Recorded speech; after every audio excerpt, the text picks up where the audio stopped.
हाय दोस्तों, आज की कहानी है 9 साल की बच्ची जमीन पर। कहानी अगर पसंद आए तो वीडियो को लाइक और सब्सक्राइब जरूर करना। दिल्ली में किराए पर रहने वाले मोहनलाल, सुनीता देवी और उनकी 9 साल की बच्ची लक्ष्मी का जीवन आम दिनों की तरह ही गुजर रहा था। मोहनलाल और सुनीता देवी दोनों ही अपना घर चलाने के लिए कभी कूड़ा बीनते, कभी भंगार का काम करते तो कभी अपने घर के नज़दीकी पीर बाबा की दरगाह पर लोगों से पैसे मांगने बैठ जाया करते थे। मोहनलाल और सुनीता देवी के किराए के एक कमरे में बहुत कुछ सामान नहीं था। उनके कपड़े, पानी भरने के लिए खाली बर्तन, खाना बनाने के लिए एक चूल्हा और एक छोटा गैस सिलेंडर। इसके अलावा उनकी बेटी लक्ष्मी के खेलने के लिए कुछ पुराने खिलौने। ना ही उनके घर पर टीवी था, ना ही फ्रिज। कमरे में एक एलईडी बल्ब और ऊपर पंखा था। दिल्ली में अगस्त के पहले सप्ताह में बारिश खूब हो रही थी, लेकिन गर्मी भी उसी हिसाब से बेतहाश पड़ रही थी। घर में पीने के लिए पानी तो था, लेकिन ठंडे पानी के लिए मोहन का परिवार अक्सर अपने घर के नज़दीक शमशान घाट में जाया करते थे, जहां पर वहां आने वाले लोगों के लिए वाटर कूलर की व्यवस्था की गई थी। एक दिन शाम के करीब 5:30 बजे लक्ष्मी ने अपने बाबा से जिद की कि उसे खेलने के लिए बाहर जाना है। उस समय घर पर सिर्फ मोहन और उसकी बेटी लक्ष्मी ही थे। सुनीता घर पर मौजूद नहीं थी, वह पीर बाबा दरगाह पर थी।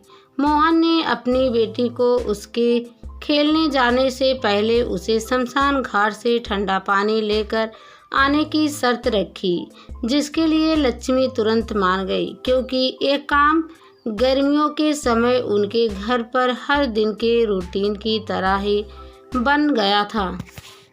मोहन को सब्जी लेने जाना था, इसलिए उसने तकिए के पास पड़ा थैला उठाया और बोला, बेटा तू जल्दी से पानी ले आ, और हाँ, ज़्यादा देर मत करना आने में। मुझे भी मंडी से सब्जी लेने के लिए जाना है। तेरी माँ आएगी तो खाना बनाएगी। उस 9 साल की प्यारी बच्ची ने अपने दोनों हाथों में 2 पानी की छोटी खाली बोतलें उठाई और अपने पिता से कहा, ठीक है बाबा, मैं अभी आती हूँ। कहकर वह निकल गई। मोहन को नहीं पता था कि वह अपनी प्यारी सी बच्ची को आखिरी बार देख रहा है। लक्ष्मी को शमशान घाट में ठंडा पानी लेने गए आधा घंटा हो गया था। उधर मोहन भी मंडी से सब्जी लेने चला गया था। वह घर लौटा नहीं था। उससे पहले उसकी पत्नी सुनीता दरगाह से घर लौट चुकी थी। लक्ष्मी को घर पर नहीं पाकर सुनीता को कोई चिंता नहीं हुई, क्योंकि उसे लगा कि आसपास ही कहीं खेल रही होगी। उसी दिन शाम के करीब 6 बजे, आधे घंटे बाद, शमशान घाट से एक व्यक्ति, जो कि मोहन और सुनीता के परिवार को जानता था, वह भागता हुआ आया और घर में सुनीता देवी से बोला, लक्ष्मी की अम्मा, शमशान घाट में बड़े पंडित ने आपको बुलाया है, जल्दी। यह सुनकर सुनीता देवी ने उस व्यक्ति से सवाल भी किया, क्या बात हो गई? बड़े पंडित ने क्यों बुलाया है?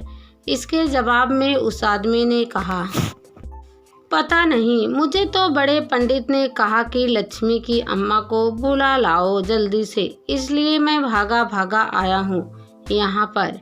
यह कहते हुए वह आदमी वहाँ से निकल गया और सुनीता देवी शमशान घाट की ओर नंगे पांव ही निकल गई।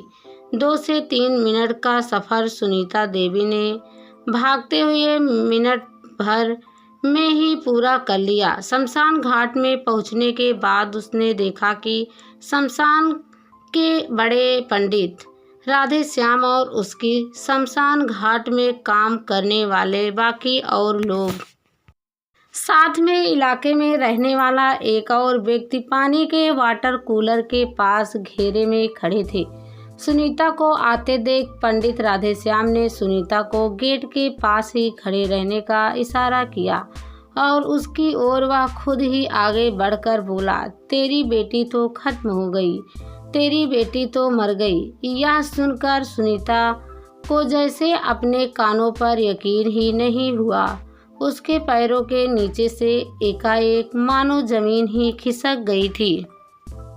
वह लड़खड़ाती आवाज में पंडित से बोली, ऐसा कैसे खत्म हो गई मेरी बेटी, कैसे मर गई मेरी बच्ची। जवाब में पंडित ने सुनीता को वाटर कूलर की ओर इशारा किया और आगे बढ़ते हुए कहा, ठंडा पानी लेने आई थी, कूलर में करंट आ गया और जलकर मर गई।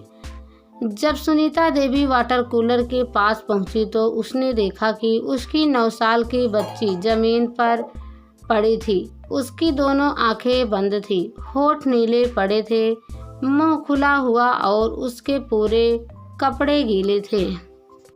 जमीन पर पड़ी अपनी बेटी की ऐसी हालत देखकर सुनीता पूरी तरह से टूट गई और फूट फूट कर रोने लगी। इतने में पंडित राधेश्याम रोते पीटते सुनीता से बोला, चल अब ज़्यादा रोने की ज़रूरत नहीं है, पुलिस को खबर करने की ज़रूरत नहीं है।